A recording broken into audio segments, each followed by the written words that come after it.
Well, welcome back to American Agenda. All right, apparently Americans are really into horror films. I mean, it's October officially. Halloween is upon us.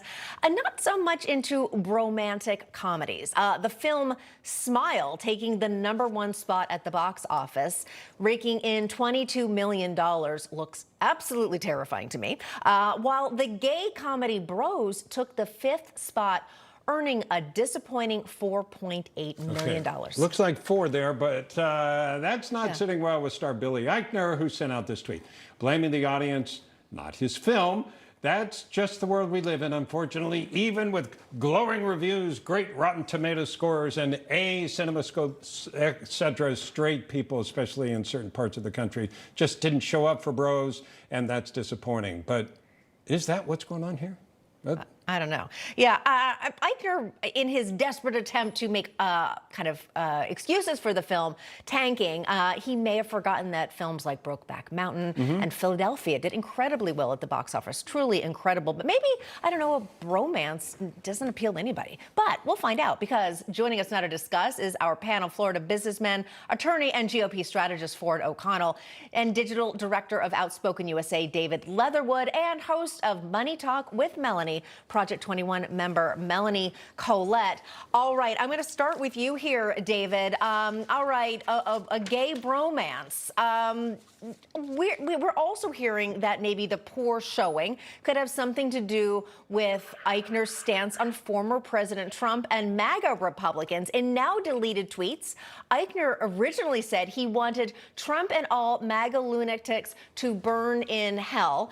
Subtle. And that's not all. A tweet still on his Twitter feed reads, quote, "Trump supporters have destroyed the heart and soul of America. At this point, he's less of a threat than the congressmen and voters that continue to support him. There is blood on the hands of every Trump supporter. Backwards, ignorant, racist, and unforgivable." But come see my movie. But hey, everyone's invited. David. Well, this is a classic case of go woke, go broke, okay? This movie cost $22 million to make, and its opening weekend, it made $4.8 million. That's the biggest blowout it's ever gonna see, okay? This movie's only going down from here. And, you know, really, it was a narcissistic vanity project of Billy Eichner. He wrote it, and then, of course, he starred in it. And he went on the VMAs and told everybody, if they want to show homophobes like Clarence Thomas and the homophobes on the Supreme Court that we support LGBT people, then we're going to go out and see this movie. But the facts are that there are about 23 million LGBT people in America. The average cost of a movie ticket's $9. The movie made $4.8 million. That means about 500,000 people saw this movie. So gay people didn't even go see this movie. So Billy Eichner acting like a victim and claiming that this is American homophobia causing his movie to fail is really just an excuse to absolve himself of his failure. And the truth is, maybe America's not homophobic. Like you said, we had great box office successes like Brokeback Mountain, which won 3 Oscars, made $178 million. Maybe your movie just sucks, Billy.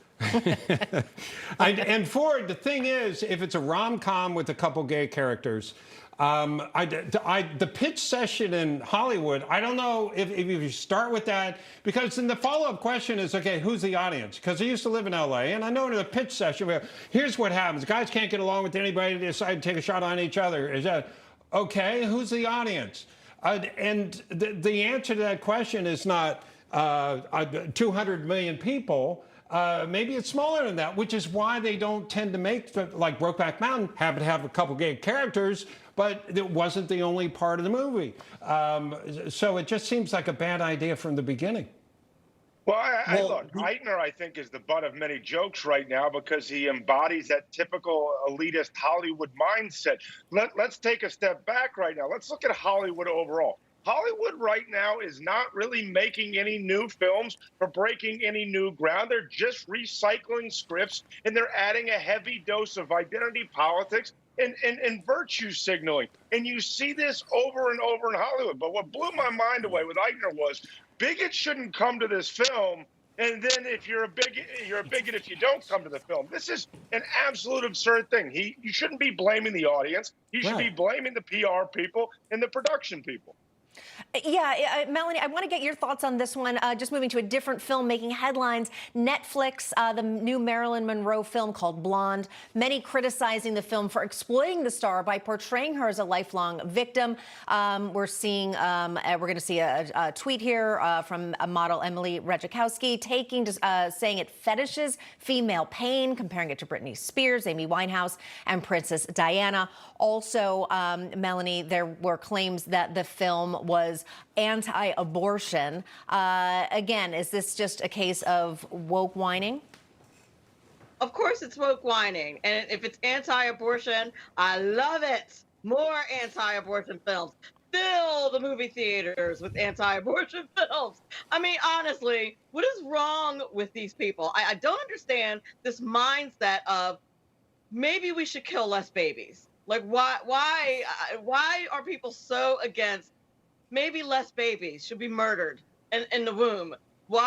And they're saying it fetishizes female pain. The woman was in pain. The woman had many issues that are well documented in history. So I did not see this movie, but if that's what they're saying, I think that female pain, quite frankly, is underreported and under talked about, if you will. Not many people talk about it. So in my opinion, if that movie highlighted female pain and highlighted the trials and tribulations of a famous actress, and it was anti-abortion, then I love it. Well, we got to take a break here. Ford, David, Melanie, if you'll stick around.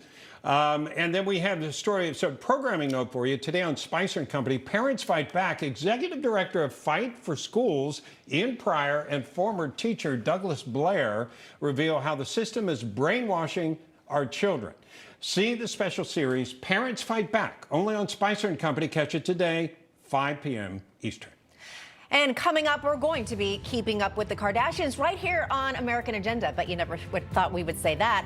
But in this episode, Kim Kardashian found herself in the middle of some crypto chaos. And this time, her mom, Kris, can't get her out of it. Or does she? Details next.